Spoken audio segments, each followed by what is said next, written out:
Age of Age of Age. So, Game of Thrones, Oathbreaker, Season 6, Episode 3. Interesting episode. Let's delve into it, shall we? Not the best. Not their best. Certainly not their worst. I think there were one or two episodes in Season 3 which felt like the worst. Possibly Season 5 as well. Not a lot happens in here. We pick up on some characters that we haven't seen in a while. We see Sam and Gilly on a boat going to Old Town. We see... we've seen Arya quite a bit. No more Sansa, no more Reek. Don't see any Marjorie. We do get a check in with Tommen again, so there's that. Let me see. We get to see Master Qyburn. That's cool. The new Master, the Master of Whispers. We get to see a bit more of Franken Mountain. They're making no secret of it. They're like, yeah, that's Sir Gregor. He's my friend. It's cool. And Jaime Lannister's asking like, so what did you do to him? He's like, oh, lots of things. He's like, can he understand what we say? But he never really could understand full sentences before. And he's like, all right, guy's still dangerous. I like that. I mean, I'm gonna pick up on the key points of this. First thing, Jon Snow's back. It's established. I mean, it's just there. He's there. He's back. You think he's going to be there and he's going to wreck shop. He doesn't. He's aghast. He's stunned. He's horrified. It picks up beautifully. We open on like Davos's horrified face, and it's just this look of amazement, and we see him looking at this cold, dead body come to life and sitting up on a table, and it's just like Jon Snow can't believe it either. He's back to life. Melisandre comes running in, and she's like, "What did you see on the other side?" And he's like, "Nothing. There's nothing there." I love that. Like Kit Harington is amazing at this. He comes back and he's not all powerful. He's just he died. Not his scars haven't healed. He doesn't have a healing factor. They're still there. They still hurt. He's still hurt. He's still wrecked by the fact that he was betrayed, and he's just gutted by this. He goes outside. He sees his friends. He's glad to see his friends again. He hugs Tormund. He hugs Dolorous Edd. But God damn it, man! That's like he's wrecked by this. And yeah, oh man. Let me see what else. I'm going to come back to Jon in a minute. The Marine storyline just keeps trundling on. I enjoyed the scene with Varys and that woman who was a prostitute, who was killing the Unsullied last year. Where he doesn't threaten. She thinks I'm going to be tortured, right? You won't threaten me, but you'll threaten my son. He's like, no, children of Amos, that's not my way at all. I'm going to make you a deal, and I'm going to give you some coin. I'm going to help you get out of the city, and you're going to give me some information. It's like Varys is dangerous. Varys is a really dangerous man, but he's not going to get his hands dirty if he can avoid it. He's not going to bloody himself. He'd rather make deals. He wants to make everybody happy because that way he gets what he calls the right answers, and that's how he's the Master of Whispers, bitch. Now we cut to the other Master of Whispers, Qyburn, the new Master of Whispers with all those little birds. And he says something weird to one of the kids. He's like, how's your new eye working? Oh, it works great. And how's your mother? Oh, we haven't seen her. No, nobody ever will. Yeah, and we see the new small council is gathered together there. It's Lady Olenna's back for a moment. Mace Tyrell got back from Bravos. Master Pycelle's there, and Sir Kevin Lannister's back. Like him, he's pragmatic. I like this guy. He's honest. But then we've got the chaotic, evil Lannisters coming in and just saying, "Well, listen, what are you going to do about this? What are you going to do about this? We have the right. We have the right to sit here and be part of this. What are you going to do to fix this?" And these two, like the twin Lannisters, they're both crazy. They're both in a toxic relationship with each other. They're both bad for the world. And everybody else realizes that. I like how it's them against the world. I like how they've got their backs against the wall. They're going to retake everything that people have taken. Cersei has a great line. Lena Headey is amazing at this dialogue where she says to the Master of Whispers, I want to know everything. If any of our enemies are going to use this to their advantage, I want to know. If anybody laughed at the Queen who had to walk in shit naked in the streets, I want to know. There's so much venom and vitriol in her voice, and it's contrasted really nicely with the scene at the temple, at the citadel, between Tommen and the High Sparrow, who says, like, you know, your mother, there's viciousness in her, there's falseness in her, but when she talks about how much she loves you, it's pure, and you know it and you felt it, and that's Cersei. And Tyrion summed it up once before, and it's perfect in the books. She's this scheming, manipulative bitch who's arrogant, and she's nowhere near as clever as she thinks she is, but she loves her children so absolutely. You almost forgive her each and every time. She's not a bad mother. Well, except for the Joffrey thing. She was a bad mother then, but she's not generally a bad mother. Let me see what else. There's a scene at Winterfell where Ramsay Bolton's interviewing the Umbers, one of the people from House Umber, the new Lord of Umber. Now, there was a guy in season 1. He had a big bushy beard, and he got some of his fingers bitten off at a feast with Robb and Bran when a direwolf bit him off. But then through that, they had a good laugh, and he became one of Robb's MVPs. That guy never came back again. It's never explained where he went. I don't like it. And today, they just said, well, he died. What? He just died. Okay, grand. This is his son. He doesn't like his father, but I like him. He doesn't give a fuck. He's like, your father was a cunt. My beloved father. Your father was a cunt.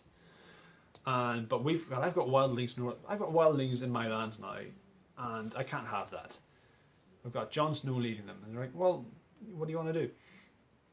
And I like how he's coming to Ramsay. Look, Ramsay says, look, swear fealty to me. I'll help you protect the wildlings, and we'll take down Jon Snow. He's like, no, I'm not doing that. I'm not going to kiss your ring. I'm not going to kneel. But we're going to make a deal because I got something you want. And he's like, what could you possibly have? He brings out a woman. It's the wildling, Osha. He unmasks another dude. And it's Rickon Stark, who's big now. And just, oh my God. And the final nail in the coffin is when he's like, how do I know this is Rickon Stark? And you see the head of a direwolf. And I'm like, no, I screamed at that. Stop killing direwolves. They're already an endangered species. They're supposed to live north of the wall. And there's, like, what, 2 left? Technically 3, but we haven't seen Nymeria in fucking 5 years. So, you know. God damn it, man. Oh, right, okay. For all my whinging about how not much is happening in this episode, R plus L equals J. They stopped just short of confirming it. Nice little flashback to the Tower of Joy scene from the books, which is Ned Stark as a young man, and kudos to the guy they got to play young Ned Stark. His mannerisms are amazing. Just the way, like, his kind of squint, the way he moves his head, the accent, the way he carries himself. It really reminds me of, like, he did his research. He watched season 1. He was like, right, what way does Sean Bean walk when he's Ned Stark? What way does he go about his business? And it's beautiful. I loved it. They stopped just short of confirming R plus L equals J because the Three-Eyed Raven is like, nope, we gotta go back now. Just going, you son of a bitch. But he warns them. He's like, listen, we can't spend too much time in the past. And he calls out to Ned, and Ned hears him. Doesn't see him, but he hears a thing. And you know, maybe it's not just visions. Maybe it is actual time travel. Somehow they kind of talk about it in the books where you can communicate to other people via those trees if you're near those. It's quite faint, and people will think they're hallucinating or something, but it's a thing. I like that, but you know, the trees can go through time and space. That's their power. I like that a lot. The fight was amazing. How it's resolved, and Bran's like, well, he beat him, didn't he?